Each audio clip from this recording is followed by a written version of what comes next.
Cora Snyder.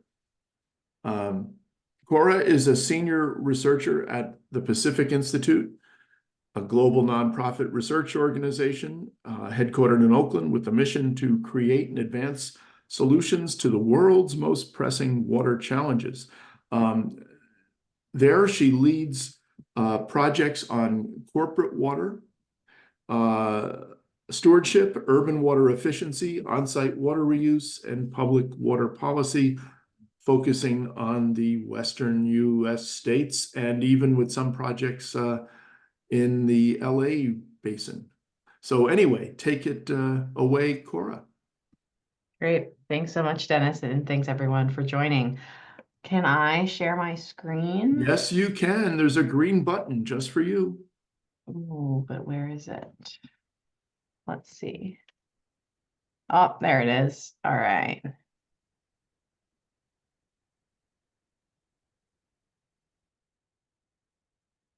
Okay, just making sure. Dennis, can you give me a verbal that you can see that? Verbal, I can see. Wonderful. Thank you. So thanks, Dennis, for introducing me again. My name's Cora. I'm with the Pacific Institute, and I'm coming here today to share a little bit about our work advancing corporate water stewardship in California.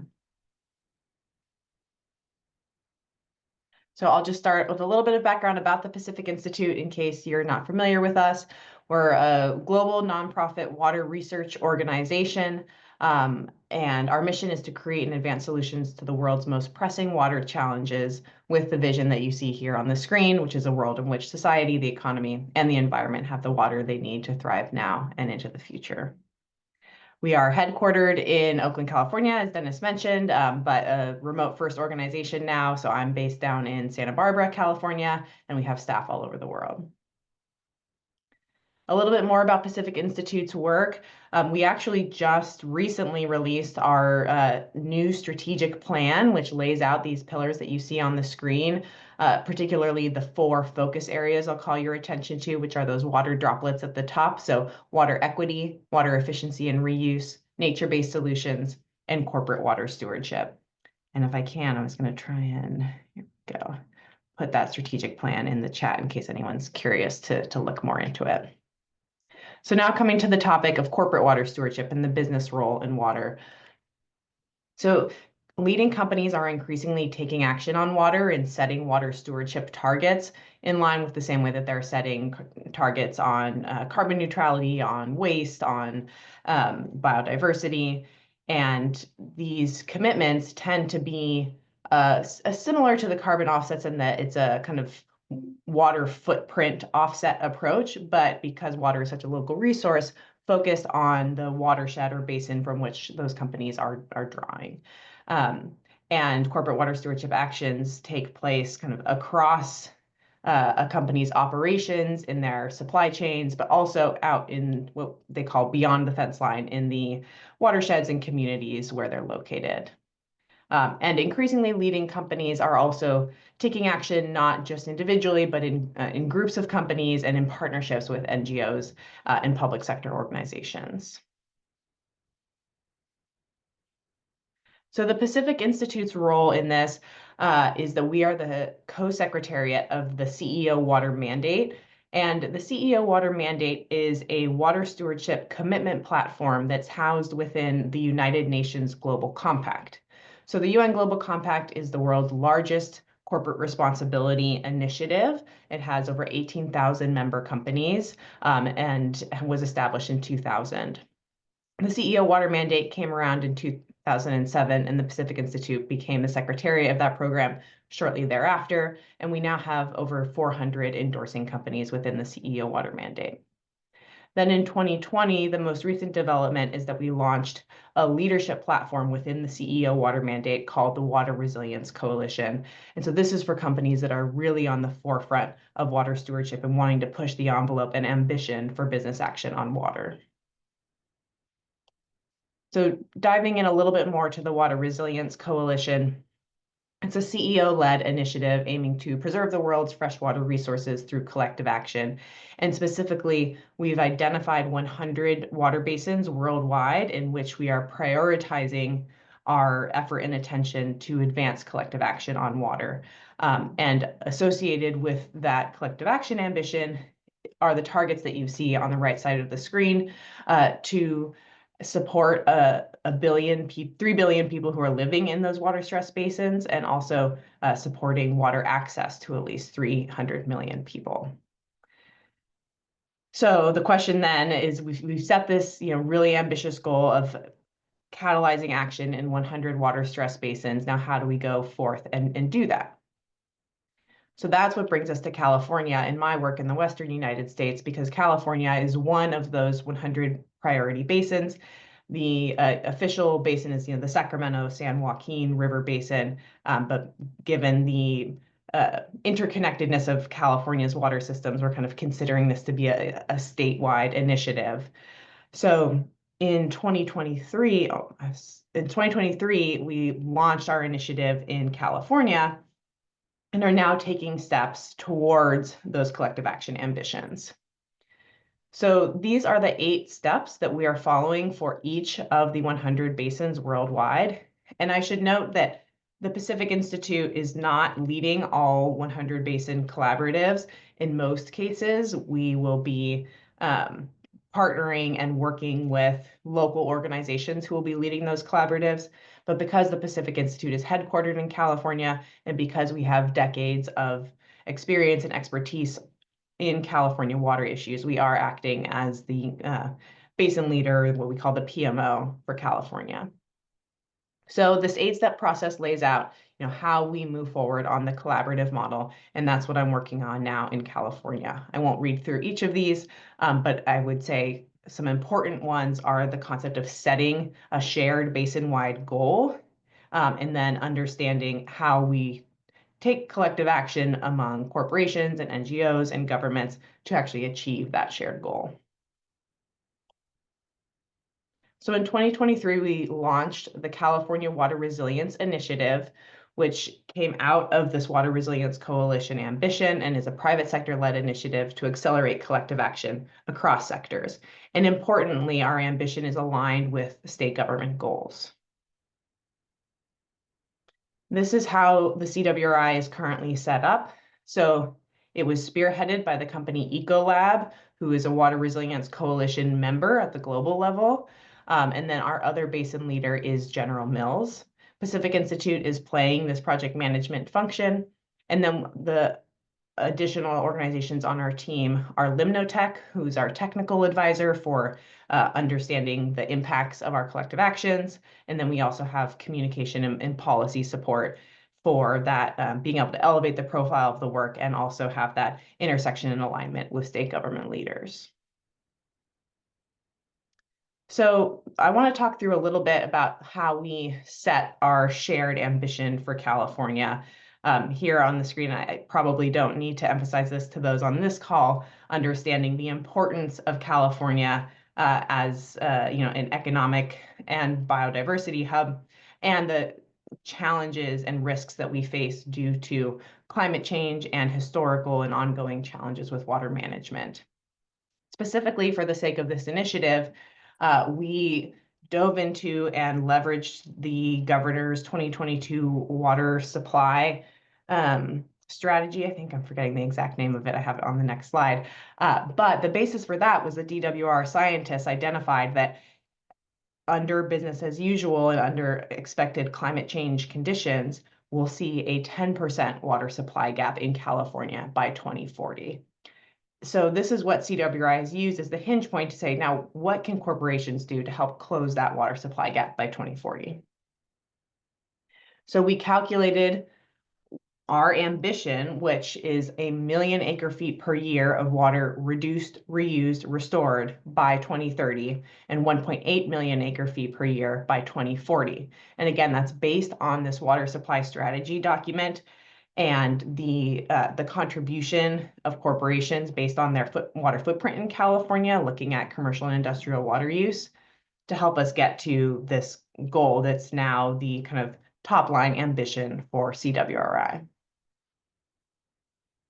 So then the question is, how do we get there? We've laid out a roadmap that includes various focus areas and intervention strategies. I like to call this the rainbow slide, where we look at what can companies be doing within their own operations, within their broader supply chains, and then outside of the fence line within the communities and watersheds where they operate to reduce, reuse, and restore water. And so we have, some of the key strategies here on the slide: efficiency, conservation, leak repair, multi-benefit land repurposing under the reduce, reusing, looking at things like stormwater, wastewater, rainwater capture and reuse. And then for restore, thinking a lot about groundwater recharge, thinking about restoring floodplain connection and ecosystem function. And then our next step after looking through these different strategies was to try and quantify at a high level how those strategies can contribute. What is the potential volume of each of these strategies? And so for that, we pulled largely off from Pacific Institute research that quantified, for example, the untapped potential of water efficiency, water reuse, and stormwater capture in California, as well as agricultural water use efficiency opportunities. And then looking at DWR data that shows some of the potential, even looking back to just last year, about how much groundwater recharge potential we have here in the state. So understanding those high-level numbers, we then applied that proportionally to our million acre-foot goal to develop this roadmap looking at what are the strategies that get us to that million acre-foot goal by 2030, and what's the glide path to getting there, assuming a linear development here, which may or may not be the case, but it helps us set kind of incremental targets so that we can track our progress on an annual basis. So now, and I have this slide coming back up, I believe, but the next step, right after developing the roadmap on that 8-step methodology, is actually implementing collective action projects. So that's a lot of the work that we're starting to do now and focusing on in 2025 and beyond. This is a sampling of some of the projects that we are working on and working with partners on. I won't go into detail on each of these, but I did just want to highlight the latter two, the Sacramento River project that's with River Partners, because we actually just had a webinar about that today. Here are the companies that are currently supporting that project, and that's a project that's taking marginal floodplain agricultural production and transforming it into reconnected floodplains and restored streams, and helping with aquatic habitat, helping with flood mitigation, reducing some of that agricultural water use, so very much in line with what we're trying to do within CWRI. And we have 6 companies already supporting it, and we're looking for an additional group of companies. And one of the unique things about this project, excuse me, is that it has a variety of sites throughout the Sacramento Valley. And so companies are able to provide funding in this sort of pooled model that allows River Partners to then go ahead and move forward on restoration across the watershed rather than one individual site at a time. And then I also wanted to highlight our leak detection and affordable housing project, which is actually a Pacific Institute-led project that has been supported by a number of companies. And this is specifically targeting toilet leak detection in large multifamily housing. And I will also, this is another resource I can put in the chat, is the case study that came out earlier this year, focused on that project. And Dennis, I'm not sure if this was going through to the group, but hopefully you can share these with folks at some point. So now that we've done some pilot projects, this is something that we're looking to scale up to other multifamily affordable housing properties throughout the LA region and throughout California.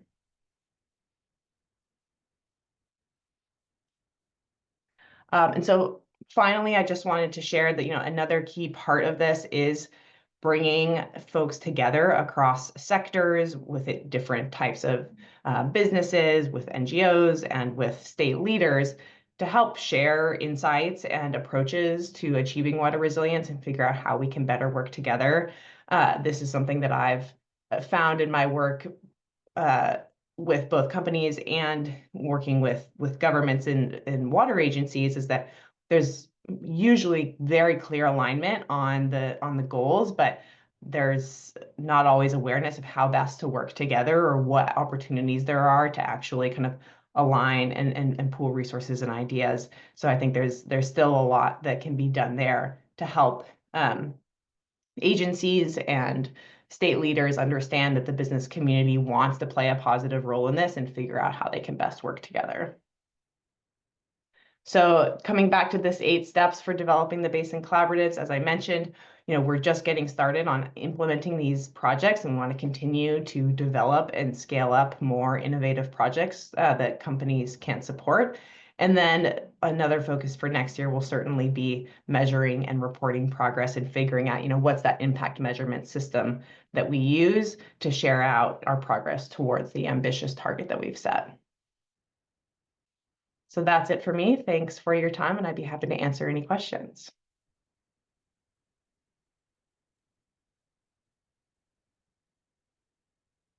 Great, thank you, Cora.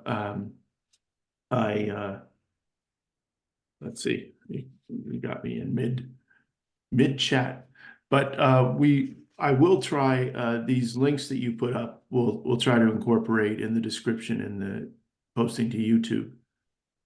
And yeah, so that should be a handy thing. Although I do have to say that Genevieve earlier today, her slides included QR codes, which I thought was interesting. Smart. Yeah, I like that. I got my phone out and on screen and that worked pretty nicely. So that's something Note for to do next in the time. future. And now it seems like bless you ahead of time, most of the it looks like a lot of the members of the CEO water mandate are I'll say industrial water users or like food process, like Coca-Cola, Procter and Gamble. And that, well, I know also Cargill, for instance, as well, Ecolab. But I should ask the AI data center question if in your membership there is some of that and just dealing with kind of massive new water use demand. Yeah, it's certainly a hot topic right now. I would say the sector representation within this space, certainly the food and ag and kind of beverage companies were the initial leaders, because any company with a big agricultural supply chain, of course, water is such a big issue. And similarly for apparel. And then I would say the tech companies have been kind of more recently entering the water stewardship scene. But yes, they have a lot of money and they have a big footprint, particularly now when it comes to data centers and increasingly because of AI. And so we have seen instances where the water footprint that these companies are aiming to offset is rapidly increasing as they develop more data centers to meet the AI demand. So I think that's something that we're just starting to contend with. There's also been conversations about how AI can be used to support water management. So there's kind of 2 sides of that conversation. But I think it's definitely going to be something that expands the work that a lot of these tech companies need to do on water. Yeah, I mean the footprints. I think just say the ChatGPT acquisition by Microsoft raised its footprint. I don't know how many times over. Yeah. I wanted to say 3, but that doesn't sound. I mean, it might. I forget what the exact numbers is, but yeah, it It's can staggering. literally be, doubling. Yeah, which Yeah. is pretty remarkable. Are there new initiatives for that are kind of getting cooked up for this group or either in individual areas or overall? Related to water stewardship in general, or? Well, the water mandate and Yeah. just programmatic Mhm. kind of. Yes, well, absolutely. As I mentioned, there's this ambition to catalyze collective action in 100 basins. So that is, a very ambitious goal, and that's what a lot of what we're working towards. So within the U.S., we're also now establishing a Mississippi River basin collaborative, and so that's been a big focus, and internationally too, spinning up those collaboratives in other countries. So that I would say is, the biggest initiative that's underway right now. Are there, in terms of the issues within, like from a collaborative standpoint, an individual collaborative, um, are the issues more kind of relatively locally focused, or are they similar across the different basins? I would say there's certainly, local nuances and differences in every location. We are trying to understand kind of what's a collaborative model that can be generally applied as a framework to help folks get started everywhere. But we know that there's going to need to be, tweaks to that given each location, given whoever's going to be managing the collaborative.